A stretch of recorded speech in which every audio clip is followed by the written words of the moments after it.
Thank you for joining. This is Live with Miami's Community News, and I'm Michael Muller. Special guest today is Steve Cody, recently reelected in the village of Palmetto Bay as your second term as councilman there. Congratulations. Thank you. Thank you. Yeah, it's been about 14 hours since the results rolled across the computer screen, and I'm just getting used to the idea that I'm going to be doing that for another 4 years.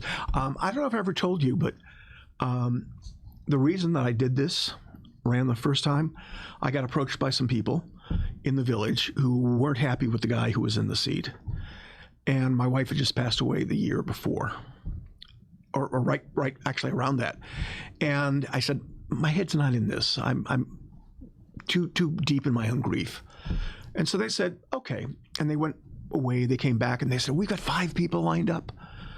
But if the guy who's in the seat manages to scare off all 5 of them, would you run? And I said, sure, because I thought I'd never have to make good that promise. And so the night before qualifying was going to end, I got a call and they said, everybody is out. He's scared everybody away, or scared their spouses because they didn't want to be sued. And so they said, would you run? And at that point I thought, well, I lost my wife last year. I lost my leg this year. I had COVID-19 twice. I was like, what the hell could he do that would be worse than I've survived? And then I also thought, the last conversation I had with my wife, she had her aorta began separating. And we took her down and she went by ambulance to Jackson's Heart Institute. They replaced the aorta, but before they wheeled her into the operating room, she held my hand and said, I don't want you to be alone. And being a husband and being dense, I said, well, I told the kids not to come down tonight because you're not going to be out of recovery until tomorrow morning, 9 maybe. I said, I'd let them sleep through the night. And she said, no. If something happens to me, I don't want you to spend the rest of your life alone. I mean, I think that's the sign of love, when you're facing your own mortality and you're worried about the happiness of your partner. So when they asked me to run, I thought, well, this is a way I can keep that promise to my wife, because I am never alone. I'm always working on something in Palmetto Bay. I'm retired now, so I've got time to work on things. And it's been great. I have widened my family by the people who work for Palmetto Bay. It's interesting because an example of why we do things, there's Chabad of Kendall, 20 years ago. 15 wanted to develop a program where students could go and volunteer at the synagogue, and at the synagogue. And so they said, well, what do we need to do to have this? What do we need to do? And then an interesting thing happened. Then they came across a thing called Friendship Circle. And now it's very, very successful. Their goal wasn't to have Friendship Circle. Their goal was to develop programs where people could volunteer. And because of that, they found the Friendship Circle, as with you. It so happens, it could have been something else. Right. It could have been something different, but the timing was there. Yeah. Right. And the funny thing is that occasionally we'll get people who come up during the open mic period of our meetings. And, some of the people who are even more older and crankier and crotchetier than I am will say, you're only doing this for the money. Well, I get paid $1,000 a month, and by the time they take out everything they take out, I net about $100 a week. In 1974, I was a bag boy at Publix on Miller Road, named for your family, and at a quarter a trip and $1.75 an hour, I was bringing home more money than I do doing this. So it's not for the money, but it is because our village was in trouble. Our prior mayor and the guy that I was running against had allowed us to, they lowered the tax rates so much in a bid to get reelected that they took us down below the level that we could pay for the services. So we were scooping money out of our reserves to pay operating costs. And as a business owner, you know that you can do that for a little bit, But if you do that on a long-term basis, I mean, I used to be a commercial litigator and a commercial lawyer. I've had financial problems of my own, but I know at least that. And so when I got on, I pushed for us to raise taxes because I knew it had to be done. And it turned out for the median priced house in Palmetto Bay, the ad valorem taxes went up about 17 cents a day. And that was enough to get us into the black. And I remember when that was, and some people came out against you, and it's when you do the practical part, well, it comes out to X dollars. But there's something about you that you can deal with the adverse things that go on, not just at City Hall, but in your own life, and turn that around. Well, I've always tried to look at life with humor. And I found that I've worked in campaigns since 1972. They held both the Republican and Democratic convention over on Miami Beach that year. And so I volunteered to work at the Republican convention. And for a brief time, I flirted with Republicanism. But then, the Bible says when you're a child, you play with childish things. And when you're an adult, you put the childish things away. And for me, that was the Republican Party. And I know that's going to get me in trouble, but that's okay. But a lot of politicians don't know how to use humor, and they're afraid of humor, and they find more comfort in being boring. I don't mind telling people what I think. I mean, I've been accused by a person who sits next to me on the dais of being a bully because I've looked at her and I said, "You're wrong. You can't say that. You should be more gentle. You should be." It's like, no, but if you're wrong, you're wrong. I'm not going to sugarcoat it. And your constituents believe in you. Yeah. And when it's the second time around, if they didn't have enough of you the first time, right? And they wanted a bigger helping. Right. And do you happen to remember what this, if you will, what percentage that you got last time? Well, I beat my opponent by 498 votes. And it was... Is that then or now? Back then. Okay. Last night, it was 2006 or 2007. What does that mean? 2000? Well, 2006 or 2007 votes, more votes that I got than my opponent. So I was at nearly 60%. He was at 40%. It was much closer. So it was much closer 4 years ago. Yes. So more people liked you this time around. Well, I think more people saw that I was willing to do things responsibly, even if I occasionally made them laugh. For instance, we had a developer in the village who owned property right next to Village Hall. And as it turns out, he was in the midst of getting a divorce and needed money, or else he'd have to take his real estate empire, his leverage empire, apart. So word went out that he was thinking of building a charter school right next to Village Hall. And the prior mayor and my predecessor both said, "Oh no, a charter school, life will end in Palmetto Bay." They passed a resolution for us to buy that property. But the guy who proposed it, who I beat, who bills himself as a property genius, when he did the resolution, there was no description of what exactly we were getting. It said we were going to pay $3 million, but they didn't write that in until the closing. And we ended up not getting 2 acres and the roadways. We got less than 1 acre and the roadways. And there weren't appraisals that were done as required by law. There was an appraisal for the entire 5-acre property, but that's not how you do. I mean, land is not like a loaf of bread. You just can't say, well, I'm going to take a slice off here, a slice off there, and that's 2/5 of the loaf. And they charged me 80 cents at Publix, so that's what that's worth. Now, you've got to look at each piece of property and judge it upon the borders. Okay. So you didn't do that. So let's talk about pieces of property. Are there some pieces, some zoning issues that you can discuss publicly that are coming up? So, well, we're in a fight with the developer of the old FP&L generating site. That's been going on for years. Years, because what they originally wanted to do is to put in houses on 1/5 acre lots. And they want to dig canals. But the soil there has been tested and found to contain carcinogens like cadmium and vanadium and, other things. I'm not crazy about the idea of us giving all of that stuff a route to go into a Biscayne Bay that is already suffering. We start allowing pollutants to go in there. I don't think the Army Corps of Engineers would allow it. But well, you're saying if it gets developed, that therefore because of the development process, that something's going to happen. Well, because they can develop it. And we rezoned it before the developer bought it because everything around it was 1 house per acre. We said, okay, like everything else. They wanted 1/5 acre. Right. Oh my goodness.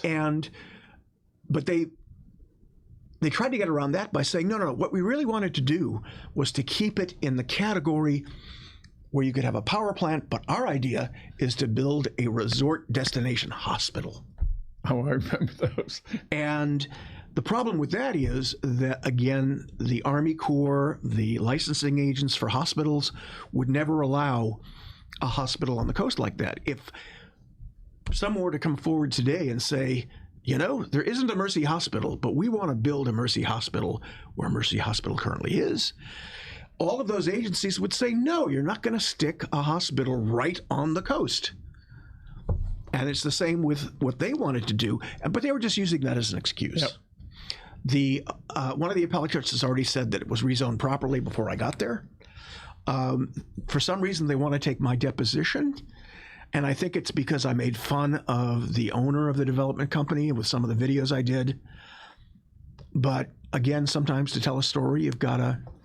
Right, so that's coming up. Right. That's ongoing. That's ongoing. Okay.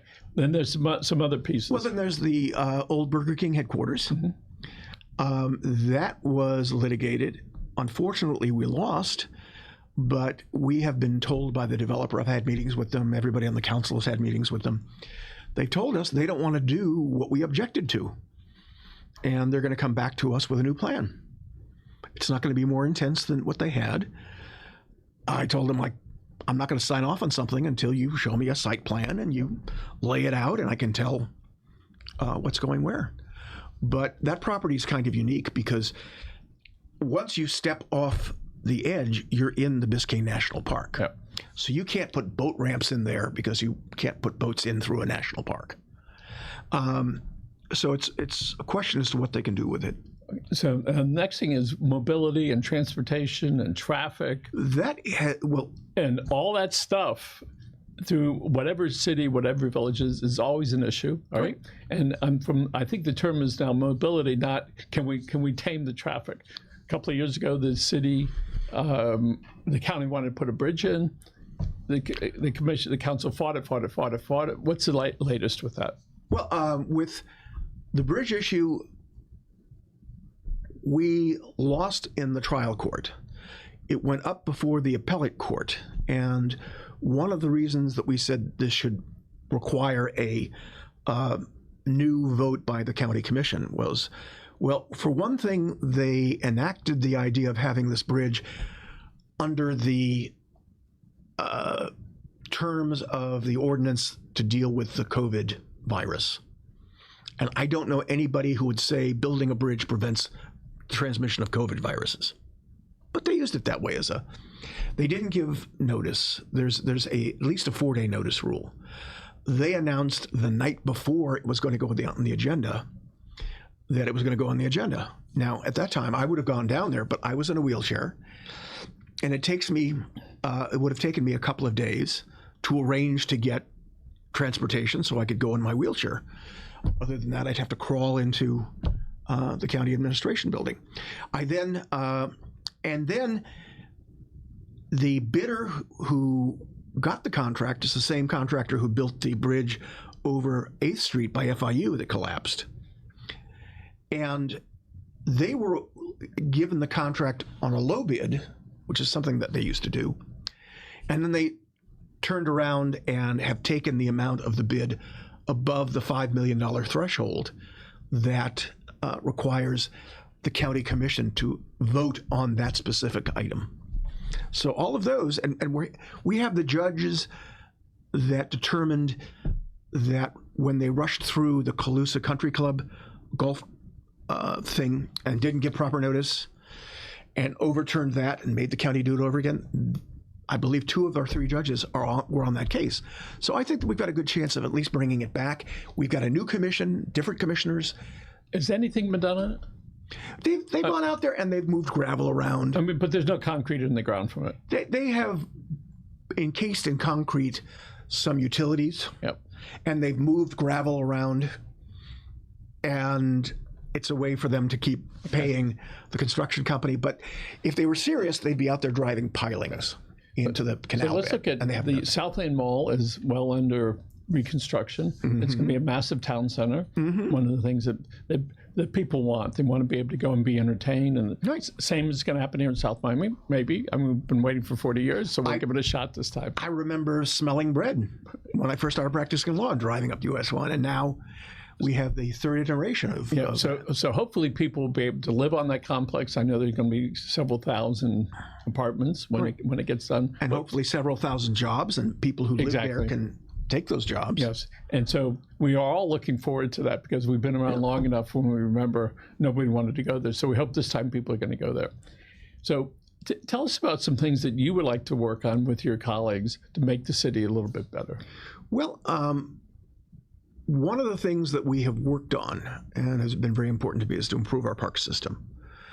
We have acquired land just around South Motors. We're putting in a 3-acre Veterans Park. We're going to be spending several $1 million on phase 1.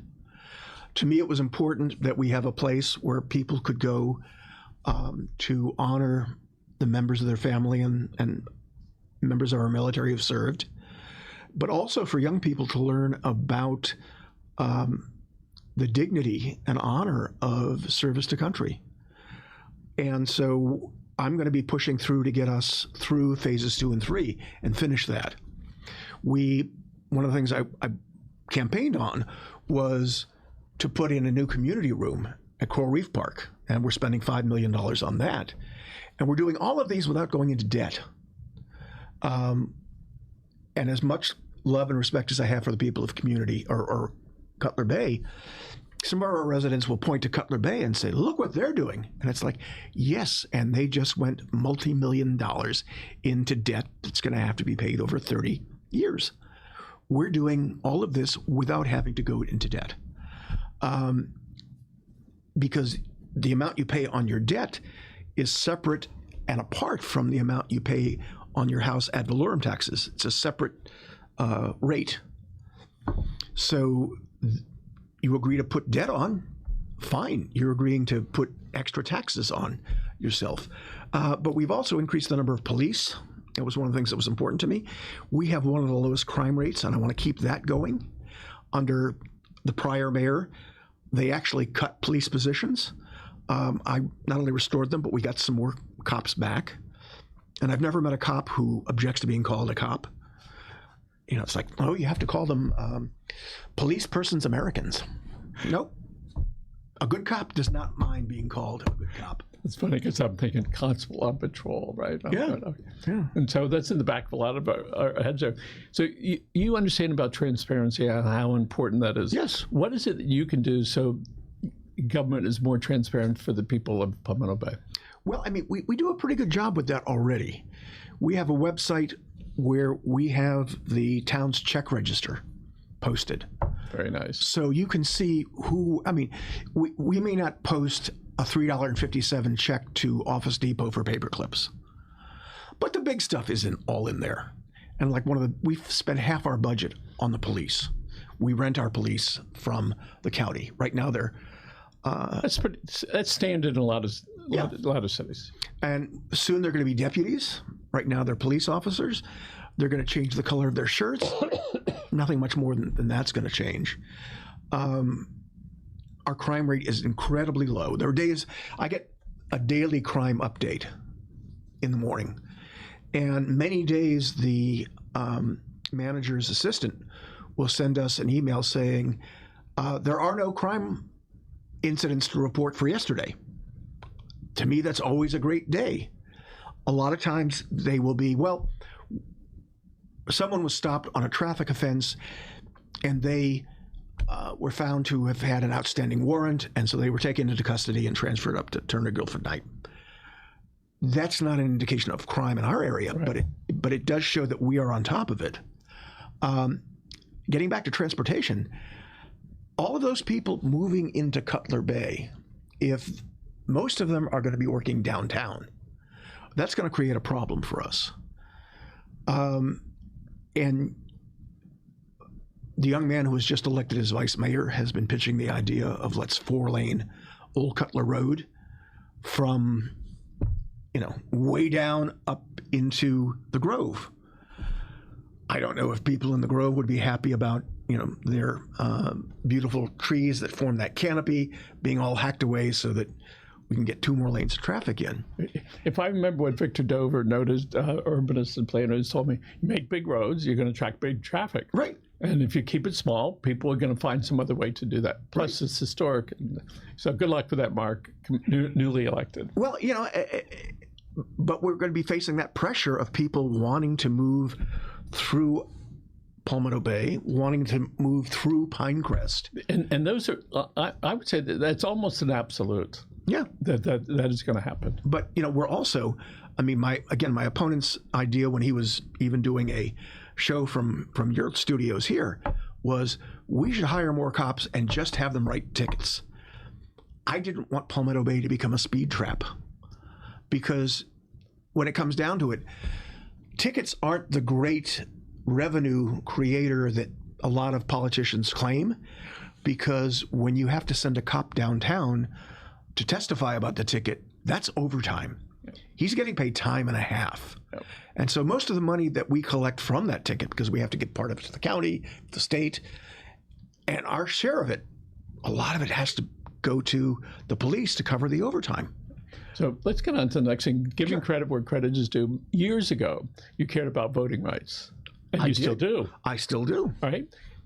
That was something that was in your soul. Tell us again what you did and when that was. Okay, well, this goes back to when I was very young and a whole lot thinner. I was a legislative aide to Bill Sadowski. And by coincidence, in our village, we have a park dedicated to or named for Bill Sadowski. I was his last legislative aide, and I learned a lot about government.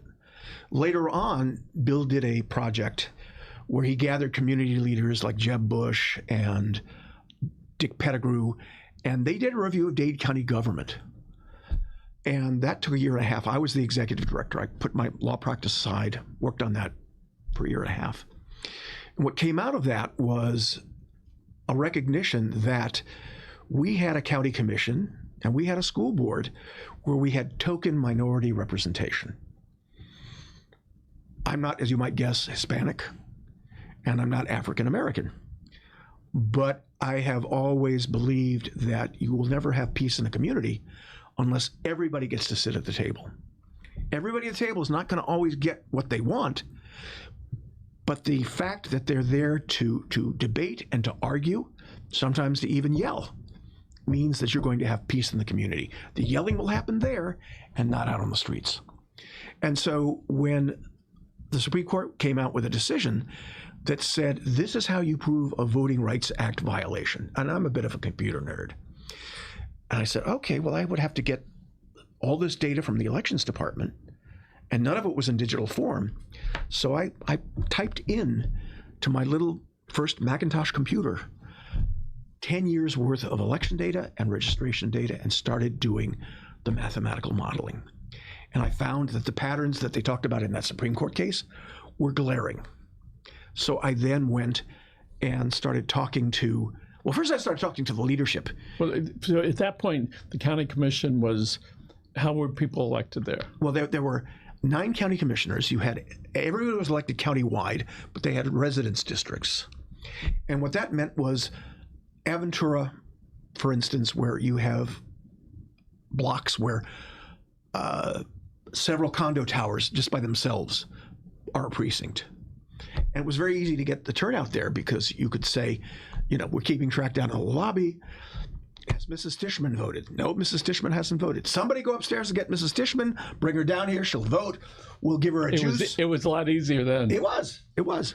And everybody from the south part of the county, they would go up there to Aventura because those were the reliable voters. But it also meant that, and I mean, I was at a meeting once where a retired cop who'd moved into the condo canyons said, you know, we don't like or we don't mind the Cubans and the blacks having a representative. We just want to be able to picket for them. And I said, and that's the problem. So I did the Voting Rights Act case, first against the county, then against the school board. The county then came back and said, well, 9 may be too small. Let's go to 13. Districts. 13 districts. So you were single-member districts. So you were one of the major reasons that occurred. I was the reason that occurred. How old were you? I was about 30 at that point. I took that case on. What a whippersnapper. I had no money to do it. I ended up taking some of the money that my wife and I had saved when I was, because once I did that, I became a pariah to all of the commercial litigator people. Like, no, he's upsetting the bankers downtown. We can't have him be part of our firm. I took money from the fund that my wife and I had saved up for a down payment on a house to pay the experts. And so she really sacrificed to allow me to do your that. lawsuit caused 13 districts, areas throughout the county. And a whole lot of old politicians to suddenly disappear. Clara Osterly, Jim Redford. And those were, back then, that was countywide. That was countywide. And even Steve Clark, because the only power that he had that separated him from everybody else is he got to bang the gavel and he got to give one speech a year on the state of the county. And I convinced the federal judge that that was enough, not enough, to keep him separate and elected countywide. So the judge said, no, they will select a chairman from amongst themselves. And so Steve Clark's position disappeared. Right. So you caused the districts, 13 districts, and then the school board at that point sort of acquiesced. Well, the school board fought me for a couple of years. And at that point, we had 7 people on the school board. And again, we had one token black school board member who wasn't always necessary, because he could go into the statistics and run the mathematical models, and you'd see like, well, this is not the favored black candidate of the black community, but the white voters voted him in. And so eventually, the school board settled with us, but they approached us and said, well, nobody else in the state has 9 seats. 7 was the maximum. Would you agree to go to 9? And I thought, okay. And they came back and they said, we think we can get 9 if you'll agree to that. And if you'll stagger with the county commission, it was all at once. Right, so that was you with the school board. Yeah. And you with the county commission. Yeah. So you're like the granddad of the districts. And I'm also the godfather of all the municipalities, because once Aventura didn't have everybody traveling up there, they said, we can't get, the only person who's showing up is Sherman Wynn. We're tired of Sherman. We want to be able to influence these other places. And so often people just know what is today. That's the way it is. Yeah. So you were part of that helped create all these different districts and subsequently set the stage for cities. Right. Yes. And I put together the 2 plaintiff groups. Carrie Meek was the lead plaintiff in the county commission suit, and Xavier Suarez was the lead plaintiff in the school board suit. Well, Grant and I want to thank you for setting that stage, because when we saw that people wanted local, and we supported the community councils, and then we said, gee, maybe there should be some more cities. Well, and that's what happened is people said, who lived in the unincorporated areas, was, we've got a district commissioner, but we live in this huge mega city of the unincorporated. Yeah. We'd like to do things here, but that may have to involve county commissioners whose districts only include like the city of Miami. Yeah. They don't care what happens out here. Yeah. Let's form our own cities. And so those concepts within the city, you're in seat 2, which is in a certain area. Well, it's a resident seat. Yes. And that's to keep everybody from living on the same street. Yes. I did some Like stuff it was in South Miami for so often. on Philip Stoddard Street. Yeah, everybody lived we on have that 15 street. seconds left. Yeah. So, Steve, I want to congratulate you. Well, thank you. Getting reelected by your constituents is a big thing. They believed in you. They may not have believed in you the first time, but they learned to believe in you and support you. And I am so grateful to all of them. And I want to continue working. And I'm going to be a council member, not just for the people who voted for me. If anybody, I'm not going to ask them, who did you vote for? If you have a problem, get in touch with me. And I'll see if they I go can to help. city website, your phone number, contact information there. And a really old portrait, and I'm going to have that reshot. Steve Cody, Thank you, sir. congratulations. Thank Good for you. And let's look at the red camera. Folks, thank you for joining us. Remember, take care of yourselves and your family. Have a good day.